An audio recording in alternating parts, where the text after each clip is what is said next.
Well, it's not even so much about how good we are. It's about really who we're trying to enable and who we're trying to empower. Ultimately, we're empowering the restaurant. Our goal is to help the restaurant, and that's been our mantra. And as long as we do that, then I'm very confident that we'll be successful as an organization.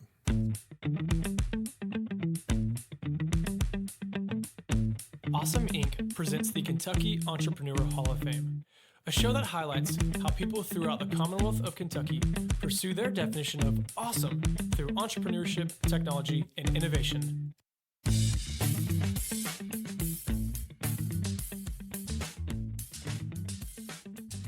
So today we have yet another cool opportunity to sit down with a Kentucky founder.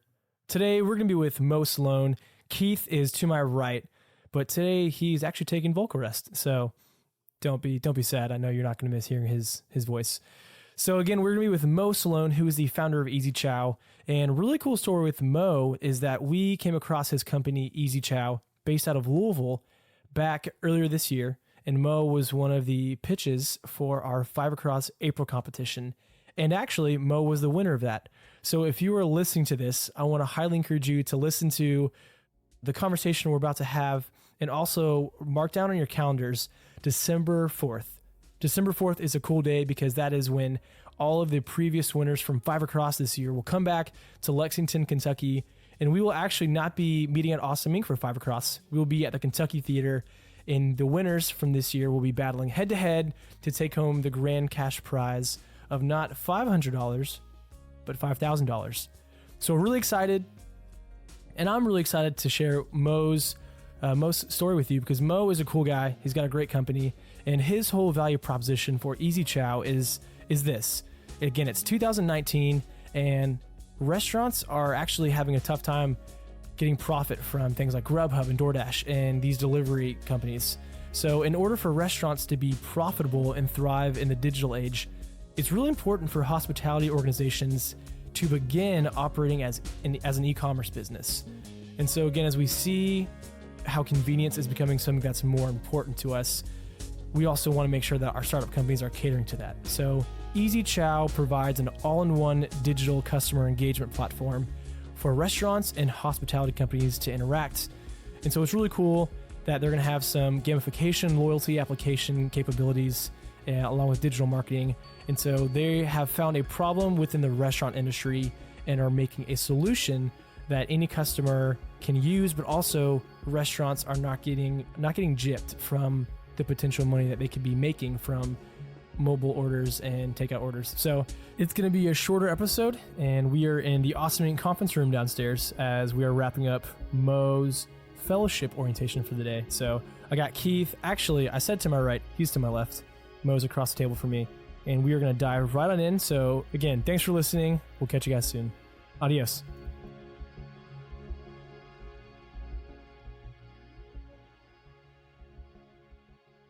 You feeling good? Yes, okay, sir. Sweet, yes, sir. Sweet. Well, hey, today is a great episode because we are sitting down with Mo Sloan, who is the founder of EZ-Chow and our newest fellowship inductee. So Mo, thanks for coming to the space. We're glad to have you. It's been cool to see your journey from Five Across back earlier in 2019 to Q4, and you're just inducted in the program. So congratulations. Thank you. I'm excited to be here. I can tell, man. You're all smiles. I love it. Well, hey, real quick, tell me a little bit of your story. How did you end up in Kentucky, and how did you get started with your, entrepreneurial dream? What was your background there? Sure. Well, I was born and raised in Louisville, Kentucky, and I didn't want to become an entrepreneur. It was never something I thought about doing. I was working for Humana at the time, didn't really like my position, didn't like the culture, and reached out to a local pizzeria, was asking about online ordering. They had great pizza. I liked their product, but they didn't have a way to order online. So I reached out to them, and they told me they were looking for a solution, but they had some technical requirements. And my background being a developer and architect for about 20, 25 years allowed me to develop a solution for them. And that's how we got started. So you solved a real problem. Okay, sweet. And so how did that lead you to where you are today?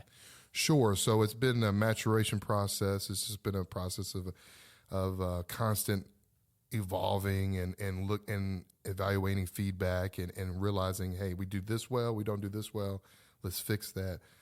So it's just constant feedback loop. One of the things is because I had the developer mindset. I didn't always think like a CEO. So this forced me to think of things not just from a developer concern, but from a higher level business concern. So it's been a great experience for me, both personally and professionally. I love it. Yeah, you're well spoken. Just so Oh, you know, it's good. Thank you. So again, hey, we're going to sit down. I want to hear the story about EZ-Chow. Again, earlier we talked about how you started this in January of 2015. So can you tell us what EZ-Chow is, what problem you're solving, how it came about, and then we'll go from there? Sure. So the initial problem we were solving was we wanted to help restaurants have a way to take orders through their own branded online ordering channel that integrated directly with their point of sale. The reason the integration with the point of sale was important was because that's where anyone that's worked in a restaurant understands that that point of sale is the heartbeat, the brains of the operation. So we wanted to be as least intrusive as possible to the operations from an ordering perspective. Our value proposition was that, hey, we will help you get online orders, and you won't have to change anything from a kitchen operations, from a management operations perspective. That was what we first started off as. And then once we released our solution and started working with additional restaurants, we saw an opportunity to help from a delivery standpoint. So now in 2019, delivery has become an albatross around people's necks in the restaurant business. So what we've done is help restaurants get digital orders through their point of sale, but also still get delivery orders through their own channel so that they don't lose in the direct engagement with their customer. So it's been a real good partnership for restaurants, a good partnership for delivery companies because they're still able to deliver the product, as well as customers because now customers are able to engage directly with the brand. If there's a problem, they can communicate with the restaurant. They can call the restaurant. The restaurant gets their data, so they can market to the customer. It's just a win-win-win for everyone involved, and usually you don't see a lot of those solutions. Sometimes you see disruptive solutions eliminate a person. We're not really doing that. We're making it more equitable across the board. I love that. So I know from a few prior conversations that we've had and that we've had with some of the Awesome Inc. team, your goal is to help give money back into the restaurants. So you talked about your restaurant background a little bit earlier. What's the motive for wanting to do that? Sure. So personally, I've always tried to do unto others as I would have them do unto myself, right? So our business model is set up to help the restaurant grow and be successful. When I was at Papa John's, the IT department, the software development team, developed solutions that helped Papa John's grow from a restaurant that was in the closet to the second largest pizza chain behind Pizza Hut and Yum Brands. We wanted to do the same thing here. Our goal is to help restaurants compete in this new digital technical age, and we can make money and generate revenue and monetize all that. But ultimately, if our restaurant partner is successful, then we will be successful as an organization. And so that's kind of our mantra. So again, with where we are today in 2019, where do companies like Uber and Grubhub with their delivery models, how does that affect the way your company's running? Yeah, so we've encountered basically there's two types of delivery systems out there, right? There's the DoorDash and Postmates who are very open to partnering with companies such as us. And then there's the others who aren't open to that, right? So one of the analogies I give when I'm speaking to a restaurant or speaking to someone who may be asking, what do we do, is if you wanted a computer, you wouldn't go to UPS.com to buy a computer. You wouldn't go to FedEx.com to get a computer. You would go to Best Buy, Amazon, et cetera. Same thing with for our restaurant partners. If I want to order directly from a restaurant, why do I have to go to a delivery service to do that? Now, at the same time, I'm not saying that the delivery service isn't providing value, because they are, right? They're delivering the product. And so with our hybrid approach to how we do delivery, we leverage the delivery service as a service. So they provide the product. The restaurant still controls the channel and ordering channel, and they're still the ones providing that the food to the customer. Ultimately, the customer is happy because they get exactly what they want. They get their food. They either can go pick it up or they get it delivered. The restaurant's happy because they're able to get that incremental increase in revenue, as well as they're able to manage the customer relationship, as well as they don't have to pay a hefty commission.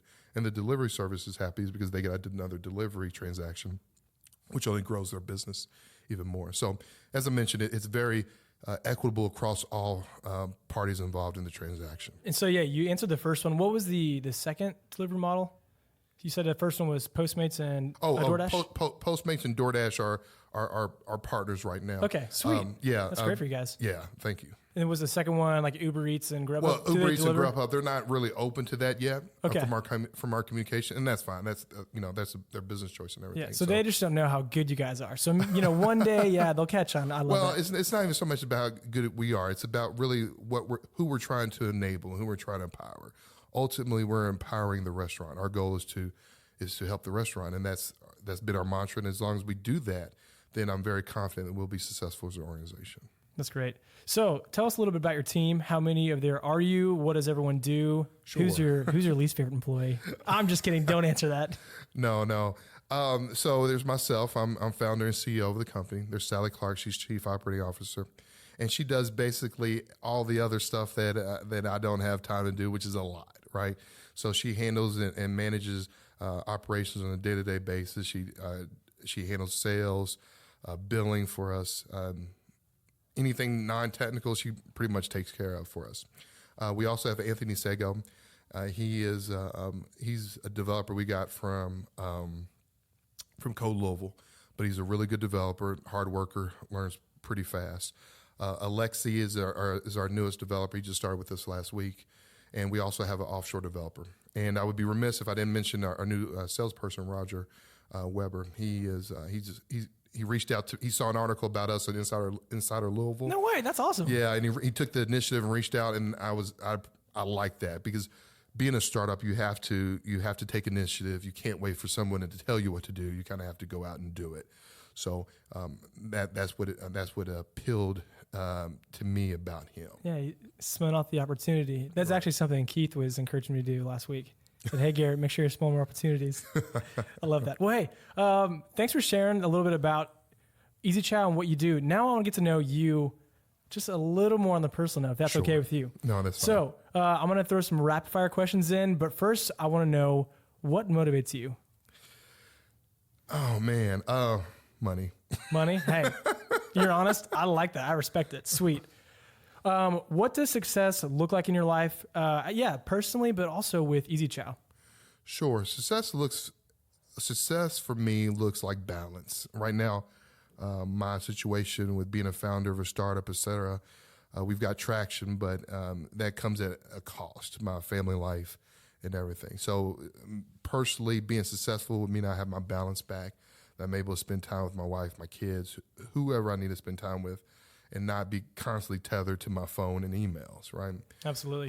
Obviously, we would like to grow the company to a point where we can have a successful exit, and that would allow us to reap the rewards of what we've been doing. This has been a very stressful, very hard endeavor. If it was easy, everybody would do it. That's kind of what success looks like to us. I love that. So, time for some rapid fire questions. Sure. Number one, what's your favorite food? Oh, man. Pizza. Favorite restaurant? Joella's Hot Chicken. Okay. Actually, I want to know, what sauce do you get? Southern. I can't stand really? hot things. Yeah. Okay. I start sweating profusely when I get mild. See? So. That's hilarious. I love it. Okay. Favorite restaurant is Joella's. What's your least favorite restaurant? Any restaurant that chooses not to be on our platform. Ooh, hey, that's the great answer. Okay. So today you had the privilege, in my opinion, of meeting some of the Awesome Inc. team.